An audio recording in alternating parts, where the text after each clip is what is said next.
This episode of Techno Buffalo is brought to you by lynda.com. What's up, everyone? John Rettinger from Techno Buffalo here. I used to do a series years ago where I'd revisit old devices months later to see how things changed, how my opinions on the device changed. Thought I'd bring that back with the Nexus 5. I've actually been using this as my daily driver up until last Friday for the better part of a month. And my opinion on it and everything I thought about it initially I think has changed a little bit. So let's go ahead and revisit the Nexus 5.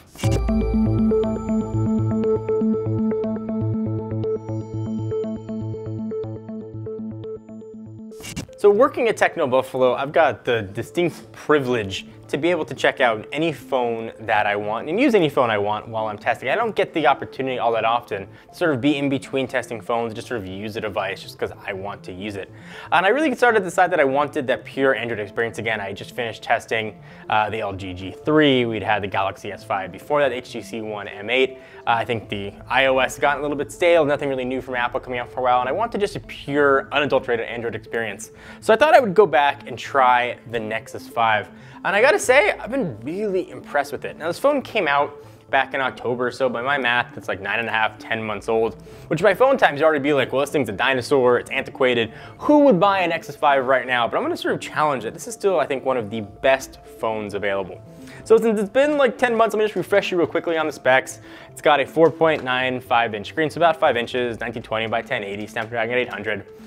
2 gigs of RAM on board, 8 megapixel camera on the back. The pricing though is pretty sweet. 16 gig is gonna be $349, or 32 is going to be $399. All right, so things I like about the phone, and I wish more phones had this, I love wireless charging. And I know that you can buy Qi adapters for all kinds of phones, but I love that it was built in and gives you wireless charging. I've got a charger at my desk, one at home, you just throw it on there and forget about it. I never charge my devices at work, usually I do every night at home, but this one I just sort of sat on there and let it charge, and I never ever had to worry about battery life. So I thought it was cool that Google included that. Also, I realized that I really like Android the way Google intended. Now this is the way the phone ships. Take it out, all the stuff. I know you can root it, you can put on custom ROMs, and you can do different launchers, all that stuff with a ton of different phones. I get that, I know that, but out of the box experience, I love that this is pure, unadulterated Google. I absolutely adore the Google Now launcher. I actually put it on all my other Android devices. I like you can swipe over to the left and see Google Now right there, which I really found I'm using way more than I thought for sports scores, for weather, for directions, how long it can take me to get home. Google Now is getting more and more useful to me. Also, I think the 5-inch screen size is really perfect. I like bigger phones. I've always said that. I'm excited about a larger iPhone. And when I stopped using this, actually I started using the One Plus One, which sounds weird to say, it's like I'm using the 2, which has a 5.5-inch screen, but I think 5 inches is really a sweet spot. The phone feels really, really good. So despite being now almost a year old, it's still pretty powerful.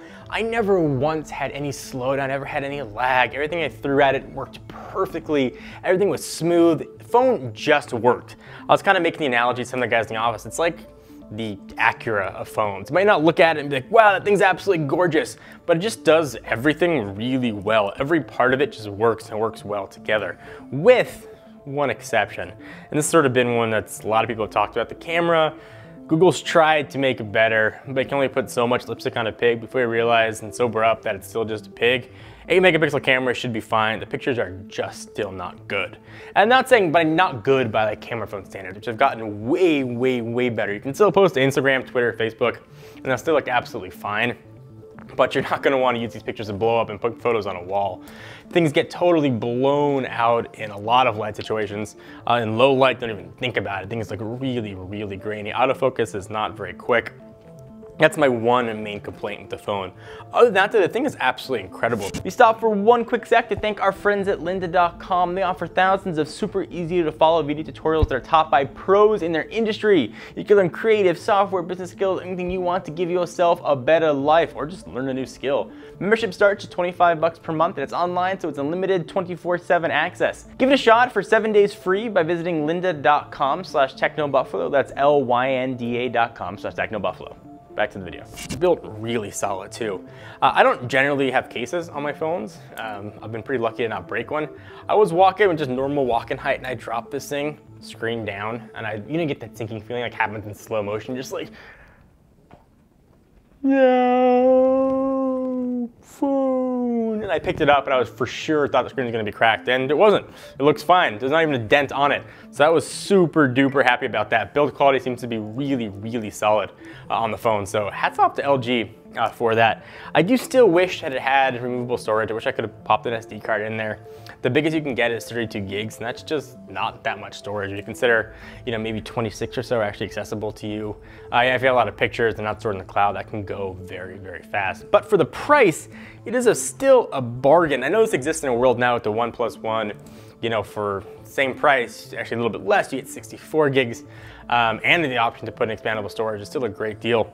But this phone on its own, I really like. There's just something about using pure Android as Google intended that I really like. So I'm saying this, if you look to get a new phone, you want to get a new phone, don't know what to get, you don't want to spend a lot of money, maybe you can't get an invite for the OnePlus One, look at the Nexus 5 again. This is a really good phone. This is a year later. I happily use this phone. I could pick any phone that I want to try, and I'd love the Nexus 5.